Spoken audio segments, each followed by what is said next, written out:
You know that feeling when the phone rings and your first instinct is to let it go to voicemail?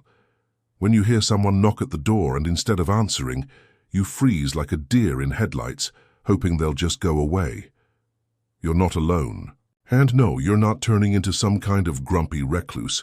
You're just aging. And with aging comes something most folks never talk about, this subtle, creeping desire to be left alone more often. But here's the thing. No one tells you that feeling is completely normal. In fact, it might even be healthy. Let's talk about why. Back in your younger days, social interaction was everywhere. At work, at school, through your kids, on the bus, at the grocery store. People were always around and you got used to it, maybe even relied on it. But as you get older, something changes. It's not that you dislike people, you just don't need them in the same way, not all the time. And that's not selfish, antisocial, or weird. It's psychology, deep, well-studied, and actually very logical. Psychology reason number 1, your tolerance for nonsense drops to near zero. When you're young, you put up with a lot. Bad friends, gossip, pointless small talk, family drama. The guy who talks about himself for 2 hours without asking you a single question. But as the years go by, your patience for that evaporates. You've spent decades dealing with nonsense, and at some point your inner self just goes no more.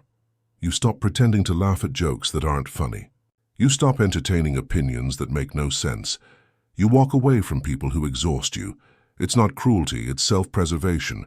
You've learned to recognize emotional noise, and you finally give yourself permission to mute it.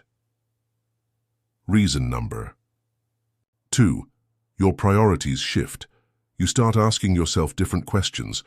How much energy do I have today? Who actually makes me feel good when I talk to them? Who drains me? Who do I trust? You're no longer chasing popularity, approval, or a full calendar. You're chasing peace. You want meaningful conversations, not surface-level chit-chat. You want people who get you, not people who tolerate you. And if the right people aren't available, you'd rather sit in silence than force a smile.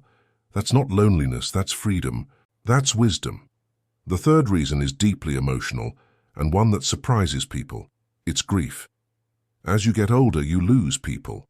Friends move, loved ones pass, relationships fade. Each loss takes a little chunk out of your social world, and for many that world shrinks without them even realizing it. And here's the quiet truth. Some folks don't want to rebuild it. It's not depression, it's not giving up. It's just a deep awareness that time is limited, and with that comes a focus on quality over quantity. It's the soul saying, I've loved hard, I've lost hard, and now I only have space for what feels truly safe. That brings us to reason number 4, social fatigue, not the kind that a nap can fix, but a deeper psychological weariness. You've spent a lifetime managing personalities, navigating group dynamics, accommodating, mediating, and entertaining. Over time, that becomes exhausting. You don't bounce back as quickly. A 1-hour lunch with someone who talks too much can wipe you out for the whole afternoon. A family gathering with 3 competing conversations at once feels like running. A mental marathon. And so you stop saying yes to everything. You choose rest over obligation. You protect your peace like it's sacred because it is. Let me tell you something most people won't say out loud. Older people aren't always lonely. In fact, many are deeply content being alone. But society doesn't like that narrative. We're constantly told that connection is the ultimate goal, that the more people you have around you, the happier you'll be. But here's the twist. Connection doesn't always mean company. Sometimes connection is knowing who you are without distraction. Sometimes it's enjoying your own thoughts, listening to the birds, reading a book, staring at the wall with a cup of tea, and not feeling the need to explain yourself. That's not avoidance, that's evolution. There's a 5th reason people avoid others more as they age, and it's a powerful one, self-awareness. You finally know yourself, and I mean really know yourself. You know what pushes your buttons, what lifts your spirit, what your limits are. And with that knowledge comes a kind of protective instinct. You stop putting yourself in situations that go against your nature. If small talk drains you, you avoid it. If certain people stir up old wounds, you create distance, not to punish them, but to preserve your peace. It's a quiet kind of strength, the kind you earn through experience. And don't forget, as you age, your time becomes more precious. That's the sixth and final reason for now. Time starts to feel different. When you're 20, an hour feels like nothing. When you're 70, an hour feels like gold. You're more mindful of how you spend it, who you give it to, and whether it leaves you feeling better or worse. You realize that every coffee date, every phone call, every visit, it all comes at a cost, not just of time, but of energy. And so, you invest that time more wisely. Sometimes that means choosing solitude over company, not because you dislike people, but because you love yourself enough to be selective. Now here's where things get interesting. People around you might not understand this change. They might say you're withdrawing, that you're not as fun as you used to be, that you've changed, but here's the truth, they're right. You have changed, and that's the whole point. You're not here to be the life of the party. You're here to live your life on your terms, to feel what you feel, to say no without guilt, to say yes only when it matters. You didn't survive this long just to keep everyone else comfortable. You're not rude, you're real. And the older you get, the more sacred that becomes. Now let's dig even deeper, because this shift in social behavior isn't just about protecting your time or avoiding stress. It's also about clarity. There's a kind of mental sharpness that comes with age, not in the sense of memory, but in awareness. You start to see through things faster. The fake smiles, the flattery, the one-sided friendships. You don't need a 3-month fallout to realize someone's not right for you.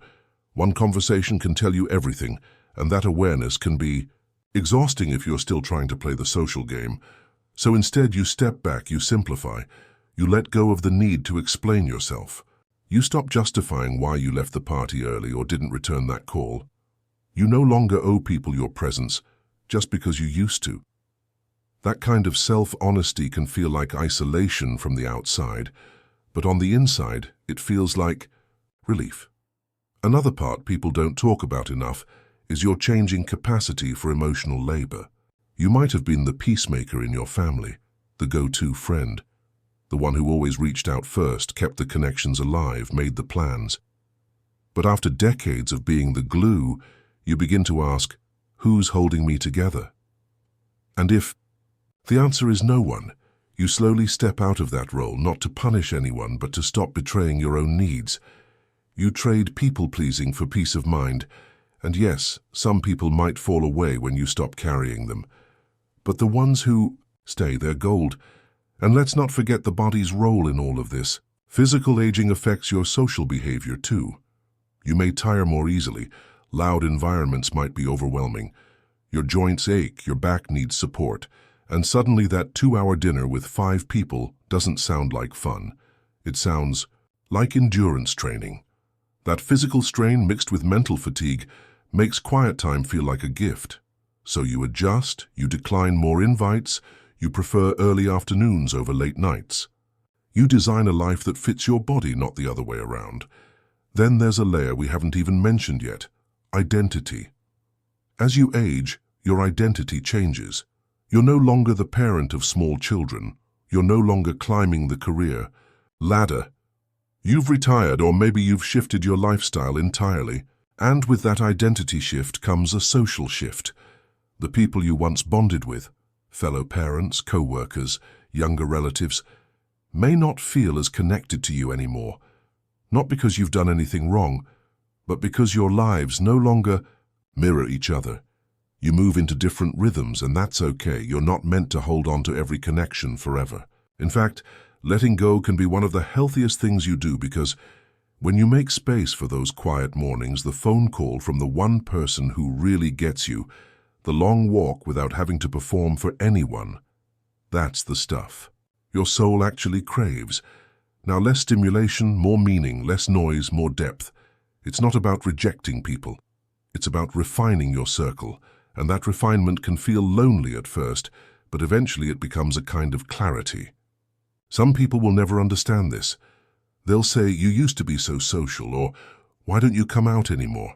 And you might struggle to answer because how do you explain 1,000 quiet realizations? How do you summarize decades of growth? In one polite sentence? The truth is you don't owe an explanation, not anymore. You've earned the right to disappear into your own peace without guilt. And here's something that might surprise you. This shift in behavior, this quieting of your social life can actually extend your life.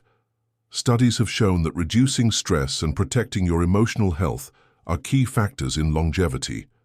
When you avoid toxic conversations, when you limit overwhelming environments, when you choose serenity over obligation, you're not withdrawing, you're healing. You're preserving energy for what matters, and your body knows it. That's why so many elders seem calmer. They've stopped trying to impress anyone, stopped trying to fix what can't be fixed. They walk slower, but their minds are clearer. They talk less, but when they speak, it matters. They're not running from people.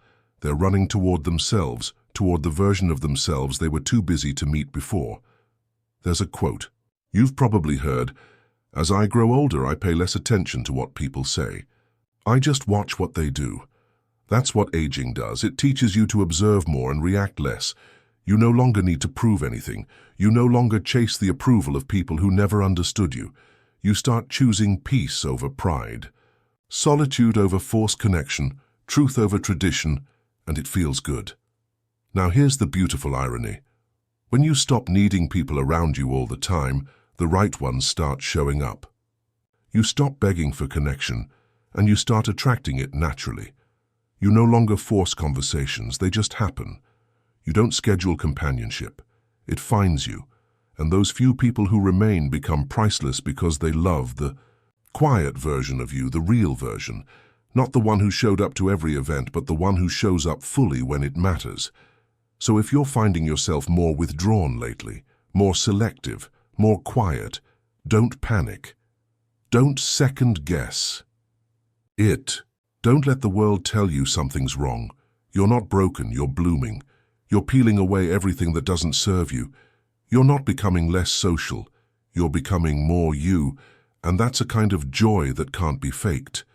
Maybe your calendar's empty this weekend. Maybe the phone hasn't rung in a few days. Maybe you spent your afternoon doing absolutely nothing with a peaceful heart. That's not loneliness, that's arrival. That's what it feels like when your life starts fitting just right.